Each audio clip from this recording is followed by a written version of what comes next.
Bonsoir Jean-Michel. Ça va? Bien et vous? Très bien. Installez-vous. Et ça, c'est pour Jean-Louis Debré. Spécial pour Jean-Louis Debré. Le voilà. Ah, voilà. Et voilà, monsieur. Ah oui, il veut un jambon beurre. Avec sa petite feuille de salade. Jean-Louis Debré, vous vouliez même vous attaquer au hamburger de Jean-Michel. Mais je ne Voilà, résiste il pas. crève de faim. Jean-Michel, c'était la une, il y a C'est la quelques jours, du multiplication du Parisien pain. Magazine. Oui. Le burger, une passion française. On a bien lu, la France est bien le 4e consommateur mondial de burgers. Oui, alors je vais pondérer ça deux fois. D'abord, le vrai chiffre, c'est qu'aujourd'hui, on mange environ 2,16 milliards de sandwichs par an. La moitié de ces 2,16 milliards, ce sont des hamburgers. Mais attention, le hamburger n'est pas une invention américaine.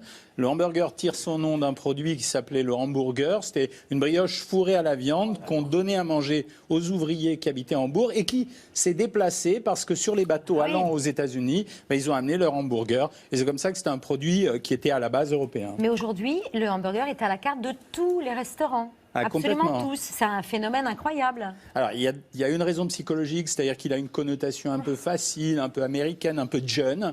Et la deuxième raison, c'est surtout que c'est un produit qui est extrêmement rémunérateur, très facile à préparer pour n'importe quel restaurateur. Je vous ai donné quelques chiffres. Vous savez combien vaut réellement le prix, le coût d'un hamburger?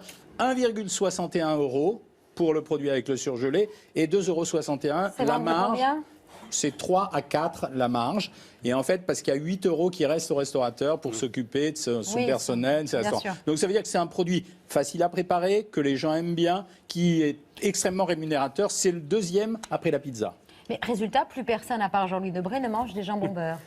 Alors, c'est un peu la fin du jambon beurre, mais il faut dire que le hamburger, c'est pas tout à fait la fin parce qu'on est quand même solide. Mais il faut dire quand même que les hamburgers a l'avantage, contrairement au jambon beurre, d'avoir un marketing extrêmement déployé. C'est-à-dire toutes les chaînes américaines, Burger King, McDonald's, Quick, etc., vous vendent du hamburger à longueur de journée. Qui vend du jambon blanc, à part Jean-Louis Debré? Non, mais dans les bons cafés. Et puis l'avantage, c'est quand vous bouffez un hamburger, vous en foutez plein votre cravate. Et là, vous n'en mettez rien. Non, on reconnaît le stratège politique. Oui, absolument. Il faut moi, je n'arrive pas à manger ça. J'ai pas la bouche assez grande pour manger ça. Ah bon? Ça se coupe en petits bouts, hein, si vous voulez. Hein. Je peux vous l'organiser. C'est vraiment. Ça se mange pas à la fourchette. Non, c'est vrai. Ça croque Non, dedans. justement. C'est de la junk. Dis-nous combien il y a de sucre. Ah, Il y a voilà. forcément du sucre dans le hamburger. La Moi, je suis junk diabétique, par exemple, pas de hamburger. Alors voilà, le sucre du hamburger, il se cache dans deux endroits. Alors ça, c'est un hamburger, il se cache dans le pain, parce que le pain bun, contrairement au pain baguette, est un pain qui contient un peu plus de sucre, un peu plus de beurre. Et dans les sauces en général, la plupart du temps, on met du ketchup qui contient du sucre. Je ne dis pas que c'est diabolique, mais je veux dire, c'est ça qui vous donne ce côté addictif, ce mélange sucre et graisse.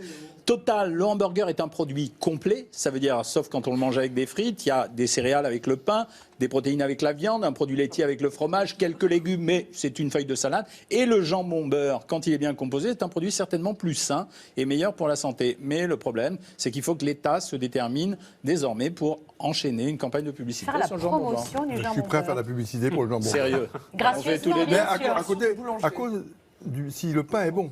Mais bien sûr. Car on a aussi Le ce pain problème. croustille, bien sûr. Ouais. Non, je dis que je ne suis pas d'accord avec les grands chefs français qui veulent absolument revisiter le hamburger. C'est une façon démagogique de traiter le sujet. Un hamburger, ce n'est que de la viande dans du pain. Ça n'a jamais été du foie gras et du canard. Et je trouve qu'on dévalorise la cuisine française à faire ça. Et cette espèce de copie mal faite d'un produit qui est finalement un produit de restauration rapide ne sert pas notre patrimoine français. Il y a Voilà. pire.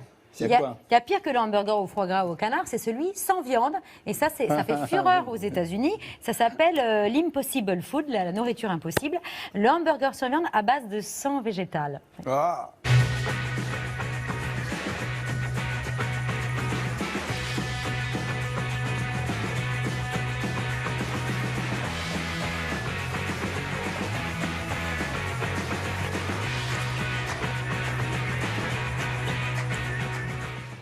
Qu'est-ce que c'est que cette horreur? C'est de la chimie.